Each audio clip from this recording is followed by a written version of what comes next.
नमस्कार, होर्मिल टीवी भारत में आपके स्वागत है। उत्तर प्रदेश के राजधानी लखनऊ से समाजवादी पार्टी से जुड़ी बड़ी खबर है।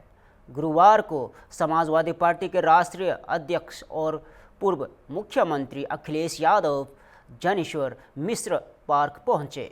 स्वर्गीय जनेश्वर मिश्र की जयंती के अवसर पर अखिलेश यादव ने उसकी प्रतिमा पर पुष्पांजलि अर्पित कर श्रद्धांजलि दी। इस दौरान समाजवादी पार्टी के कई वरिष्ठ नेता भी मौजूद रहे और श्रद्धांजलि कार्यक्रम के बाद अखिलेश यादव ने मीडिया से बातचीत करते हुए समाजवादी पार्टी को आंदोलन को आगे बढ़ाने का संकल्प दोहराया। उन्होंने भारतीय जनता पार्टी पर हमला बोलते हुए कहा कि बीजेपी अधर्म के रास्ते पर चल रही है। अखिलेश यादव ने शंकराचार्य से जुड़े हालिया घटनाक्रम पर भी प्रतिक्रिया दी। उन्होंने कहा कि अगर किसी भी साधु संत का अपमान होगा और कोई भी सरकार ऐसा करेगी तो समाजवादी पार्टी उसके खिलाफ खड़ी होगी। अखिलेश यादव ने डिप्टी सीएम पर तांच कसते हुए कहा कि अगर किसी ने बाटी चौका खाया है तो उन्हें प्रतिमा की तरह खड़ा होना पड़ेगा, नहीं बल्कि चरणों में लौटकर माफ़ी मांगनी चाहिए। उन्होंने कहा कि जिस सरकार में वे डिप्टी सीएम हैं उन्हें कई बार डांट भी पड़ चुकी है। सपा मुखिया ने कहा कि जब पूंजीवादी ताकतों हैवी होगी तब समाजवादियों की चिंता और भी बढ़ेगी कि जनेश्वर मिश्र, बाबा साहेब भीमराव अंबेडकर, डॉक्टर राम मनोहर लोहिया और नेताजी के आदर्शों को आगे कैसे बढ़ाया जाए।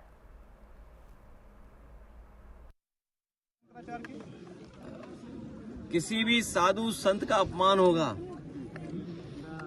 और अगर कोई सरकार करेगी तो उसके खिलाफ खड़े होंगे। नोएडा में जो हमने देखा कि इस समाजवादी आंदोलन को आगे बढ़ाने का आज हम लोग संकल्प लेते हैं। शंकराचार्य को लेकर के लगातार विवाद गर्माता जा रहा है। आज भी उनके आश्रम के बाहर एक नोटिस चस्पा किया गया जिसमें कहा गया कि क्यों ना अगली बार से आपको जमीन तक न दी जाए। पूजनीय शंकराचार्य जी के पक्ष में तमाम सनातनी और पूरे देश के सनातनी उनके पक्ष में हैं। भारतीय जनता पार्टी जो अधर्म करा रही है, भारी मन से अधिकार भी नहीं करना।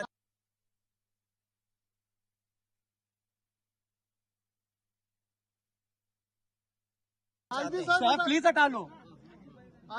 जो अधिकारी नोटिस भेज रहे हैं या उन्हें स्नान करने से जिन अधिकारियों ने रोका है वो इस पाप का भागीदार नहीं होना चाहते हैं। मनी मन वो दुखी हैं और वो महसूस कर रहे हैं कि हमें दबाव में ये काम करना पड़ रहा है। ये अधर्म के रास्ते पर भारतीय जनता पार्टी चल रही है। पूजनीय शंकराचार्य जी का पूरा सम्मान होना चाहिए और अगर शंकराचार्य जी का ये सम्मान नहीं कर रहे हैं, गंगा स्नान या उस पावन स्थल पर उनके स्नान के लिए रोका जा रहा है, तो इससे बड़ा अधर्म क्या हो सकता है। अगर इसका कोई भागीदार है तो भारतीय जनता पार्टी की सरकार है। और अब तो भारतीय जनता पार्टी के कार्यकर्ता भी, नेता भी कह रहे हैं कि अधर्म आगे का सरकार क्यों कर रही है और क्यों करना चाहती है। आखिर ये अधिकारी किसके कहने पर इस तरीके के क्या दिया बयान उन्होंने? कि समाजवादी पार्टी अगर मुसलमान वोट ना दें तो प्रधानी चुनाव नहीं जीत पाएंगे। भैया सर आ भैया मेरे पास 3 आईडी है। उन्हें जाकर के शंकराचार्य जी को चरणों में लौट जाना चाहिए। ये जिनके बारे में हमें बता रहे हो आप, हम उनके लिए एक ही सलाह है हमारी। एक तो बाटी चोखा ना खाएं। बाटी चोखा खाया तो 3 जो प्रतिमाएं लगी हैं वैसे खड़ा होना पड़ेगा उन्हें। ना हिलो, ना डुलो, ना बोलो। और उन्हें तो चरणों में लौट करके माफी मांगनी चाहिए। ठीक। क्योंकि जिस सरकार के वो डिप्टी सीएम हैं उन पर कई बार डपट पड़ जाती है, इसलिए सच नहीं बोल पाते हैं। और अगर पूजनीय शंकराचार्य जी के पास चले भी गए तो इतनी बड़ी डपट पड़ेगी कि हो सकता कुर्सी चली जाए। ठीक है। डीएम है, मुझे उसको कुछ नहीं कहना है। अब कई आपके मान लो पूंजीवादी हावी हो रहा है तो आपके चैनल भी तो पूंजीवादियों के हाथ में जा रहे हैं। तमाम चैनल हैं जो पूंजीवादियों के हाथ में चले गए। तो जब पूंजीवादी हावी होगा तो हम समाजवादियों की ये चिंता होगी कि समाजवादी आंदोलन कैसे बढ़ाएं आगे। जनेश्वर मिश्र जी, नेताजी बाबा साहब भीमराव अम्बेडकर जी के सिद्धांतों को कैसे आगे बढ़ाएं। सर, तमाम संसाधन होने के बावजूद उस लोग को बचा नहीं जा सका। 2.5 घंटे तक वो अपनी जान बचाने की गुहार लगाता रहा। लोगों की जान और किसान की जान, गरीब की जान और हम सब की जान तभी बचेगी जब भारतीय जनता पार्टी हट जाए। सर, AIMIM को लेकर क्या आप लोग गठबंधन करने के प्लान में हैं? क्योंकि आप ही की पार्टी के सांसद ने बयान दिया था कि जरूरत पड़ेगी तो साथ लेंगे। तो हमारा चैनल चलाओ, कुछ और चलाओ। सर, डिप्टी सीएम ब्रिजेश पाठक ने कहा है कि आप लोगों से भी हमारा निवेदन है, आप लोग भी किसी का एजेंडा मत चलाओ, क्योंकि रंग से ही पता लग रहा है तुम्हारा एजेंडा किसका है और मालिक कौन है तुम्हारा। इसलिए इन चीजों में मत उलझो। समाजवादी पार्टी पीडीए की लड़ाई आगे बढ़ा रही है और जनेश्वर मिश्र जी ने जो सिद्धांत, जो आंदोलन हम लोगों को दिया है, उस आंदोलन को आगे बढ़ाने का आज हम सब लोग मिलकर के संकल्प लेंगे। सरकार के जो विभाग है वो आखिरकार उसकी जान क्यों नहीं बचा पाए। और उस समय जब अधिकारी और तमाम लोग पहुंच गए थे, सुनने में आ रहा है कि ठंडा पानी होने के कारण कोई आगे नहीं बढ़ा, जान बचाने के लिए कोई आगे आया भी नहीं।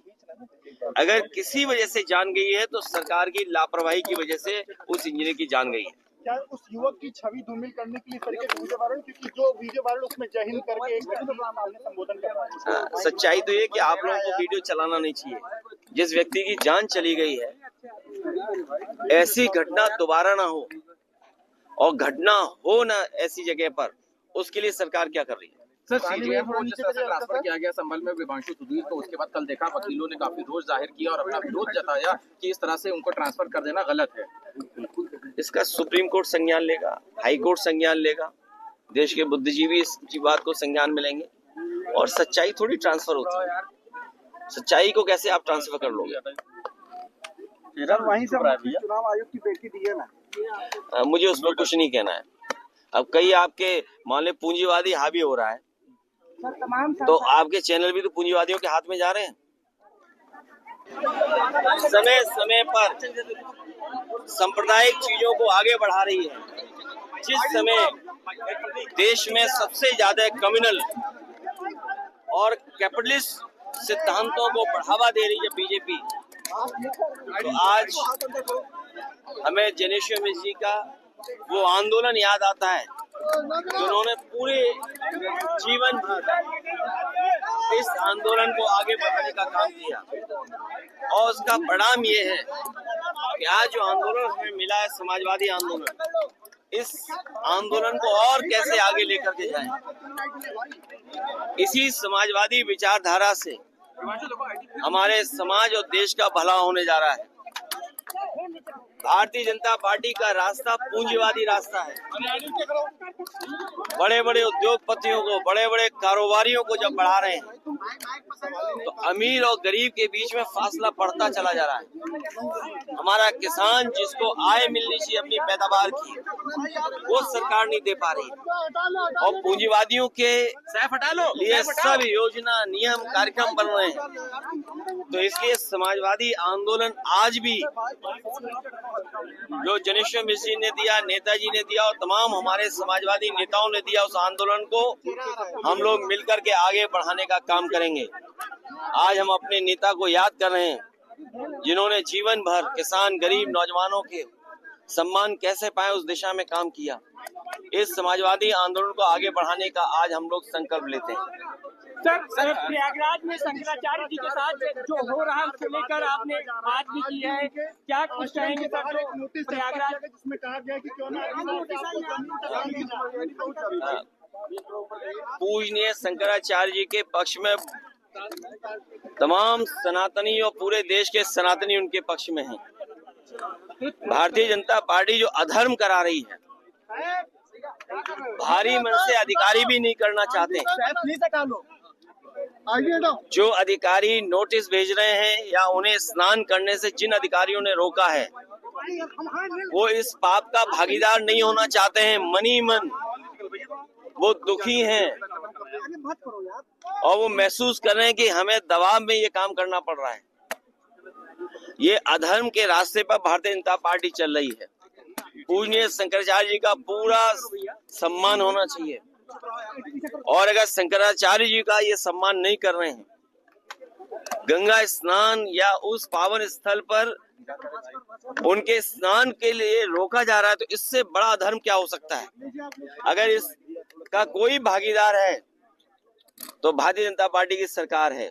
और अब तो भारतीय जनता पार्टी के कार्यकर्ता भी, नेता भी कह रहे हैं कि यह अधर्म आगे का सरकार क्यों कर रही है और क्यों करना चाहती है।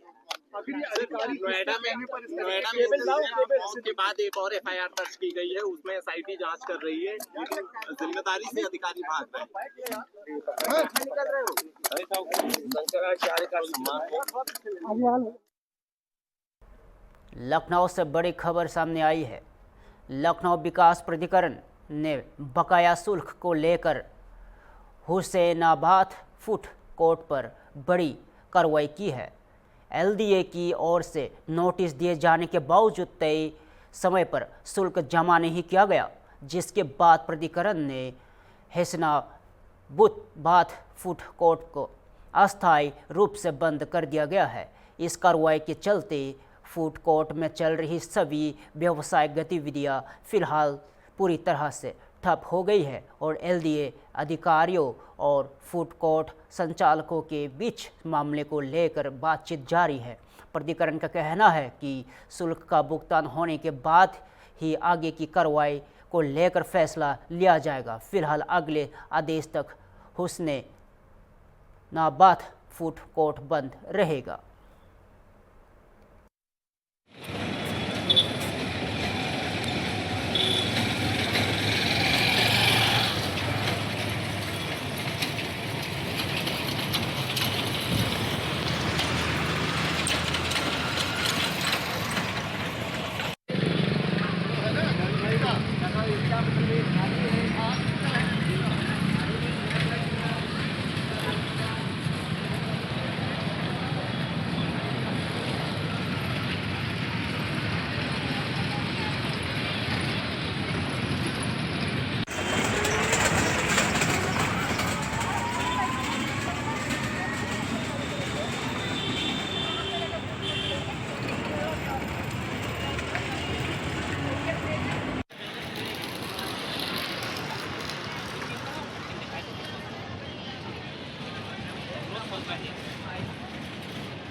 दवोस से बड़ी खबर सामने आई है।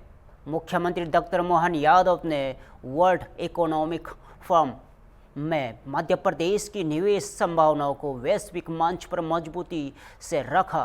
दवोस में आयोजित वर्ल्ड इकोनॉमिक फोरम के दौरान मुख्यमंत्री डॉक्टर मोहन यादव ने invest in India Madhya Pradesh एक रणनीति निवेश केंद्र विषय पर आयोजित राउंड टेबल बैठक को संबोधित किया और मुख्यमंत्री ने कहा कि मध्य प्रदेश आज उद्योग, इंफ्रास्ट्रक्चर और निवेश के लिए लिहाज से देश के सबसे तेजी से आगे बढ़ते राज्यों में शामिल है। उन्होंने वैश्विक निवेशकों को मध्य प्रदेश में निवेश के लिए आमंत्रित करते हुए राज्य की औद्योगिक नीतियों और सुशासन और निवेश अनुकूलन वातावरण की जानकारी दी।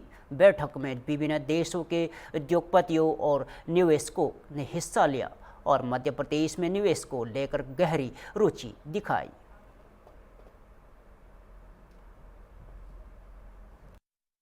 इकोनॉमिक फोरम पर मुझे जो जानकारी मिली, भारत का सबसे बड़ा दल माननीय प्रधानमंत्री ने हम सबके साथ भेजा है और जिस प्रकार से सब क्षेत्रों में भारत आगे बढ़ रहा है, भारत चौथी आर्थिक ताकत से तीसरी तरफ 1-1.5 साल में ही पहुंचने वाला है।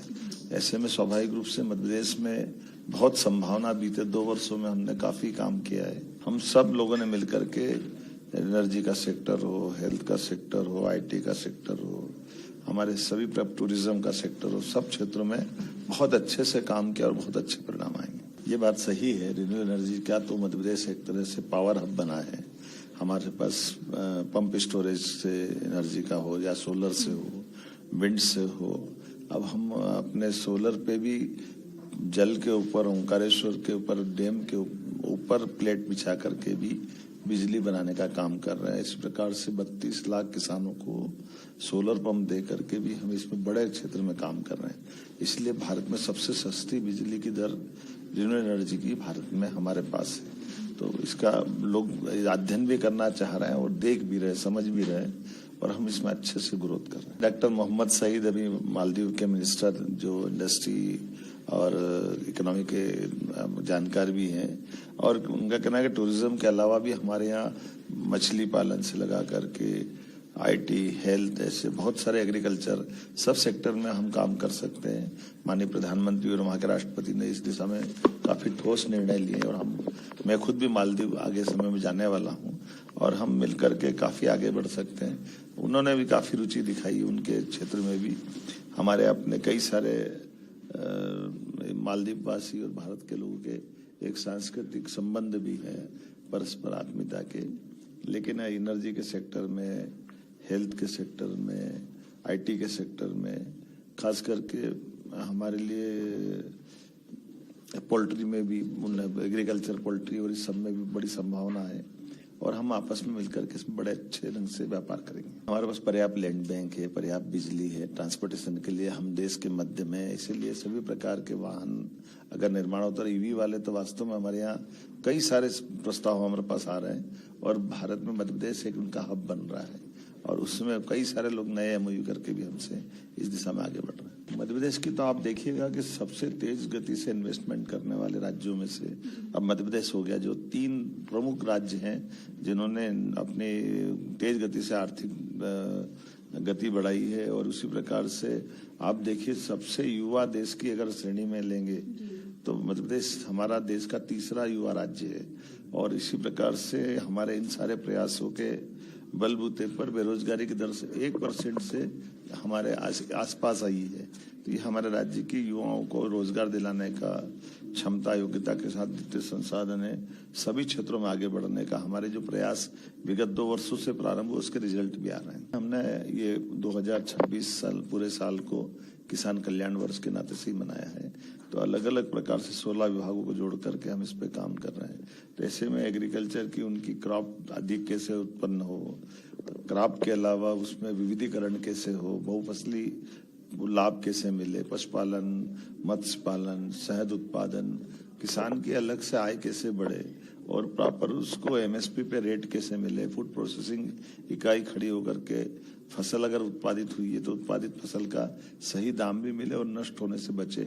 ऐसे बहुत सारे सेक्टर में हम काम कर रहे हैं, और सरकार ने बहुत ठोस निर्णय लिया, उसका रिजल्ट भी आ रहा है। मैं ये बात महसूस कर रहा हूँ कि 2 साल के अंदर जिस प्रकार से मध्य प्रदेश ने स्पीड पकड़ी है, और जैसे यहाँ जितने उद्योगपति आकर के हमसे मिल भी रहे हैं, 1 to 1 मिल रहे हैं, हमारे अधिकारियों के साथ मीटिंग कर रहे हैं, और वो सभी के आकर्षण मध्य प्रदेश बना हुआ है, और मध्य प्रदेश उनका भरोसा कायम रखेगा। बीते लंबे समय से हम अलग अलग क्षेत्रों में हमारी कई उपलब्धियां कर रहे हैं, लेकिन हमारे राज्य में बीते 2 साल से तो जबरदस्त रूप से निवेश को लेकर के हमारा सभी फोरम पर जाकर के बात करने का, अपने राज्य में कार्यक्रम करना, देश के अंदर के कार्यक्रम करना, और जो हमारी अंदर की पॉजिटिवनेस है उसको ला करके समाज के सामने लाने का फायदा, जैसे पर्याप्त लैंड बैंक हमारे पास है, बिजली सरप्लस है, हमारे निवेश के अंदर सरल व्यापार व्यवसाय करने के लिए 18 पॉलिसियां हमने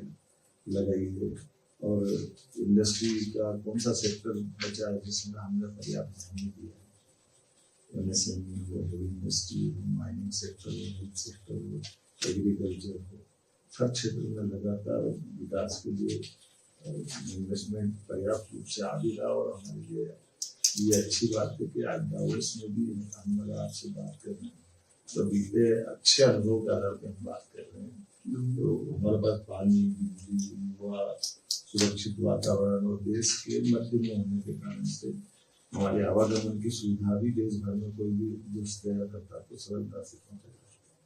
पर्याप्त हमारे एयरपोर्ट है जिससे हमारे लिए आवागमन की दृष्टि से उसी प्रकार से हमने अपने राज्य के अंदर भी निवेशकों के लिए भी टूरिज्म से हमने हवाई सर्विसेज चालू की है, जिससे कम समय में वो जल्दी से अपनी इंडस्ट्री पे जा सकता है।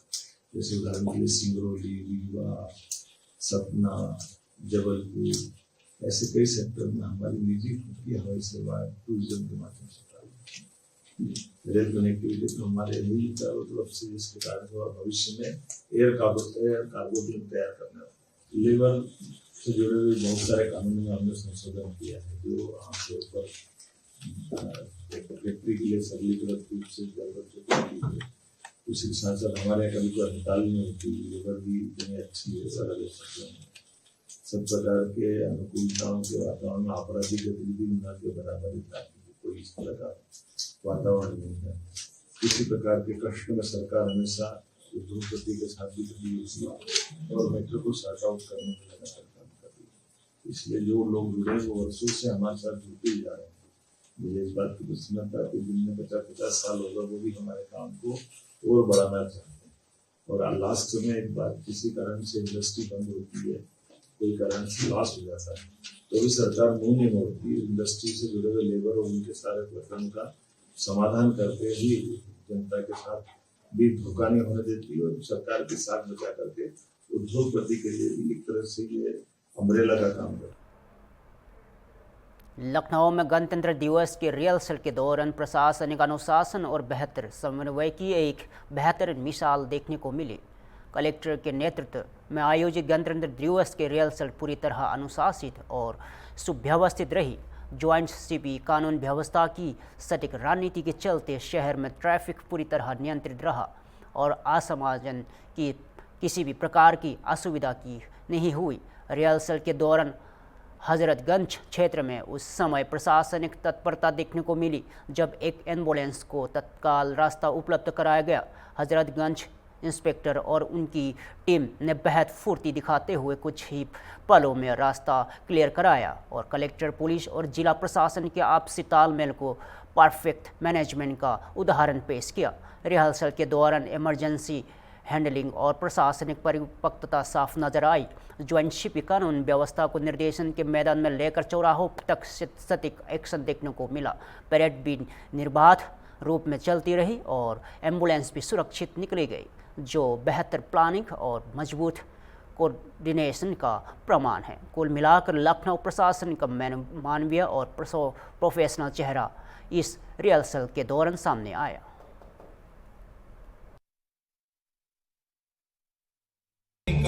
लक्ष्य पर ही ध्यान है, जो चक्रवात की लहर के सर पे चढ़ के झूम ले, कि प्रश्न चिन्ह तोड़ कर जो उत्तरों को ढूंढ ले, वो करके छोड़ेगी ना तो उसके इम्तिहान ले कोई भी न दर्द की उसे फिक्र न चोट का ही कोई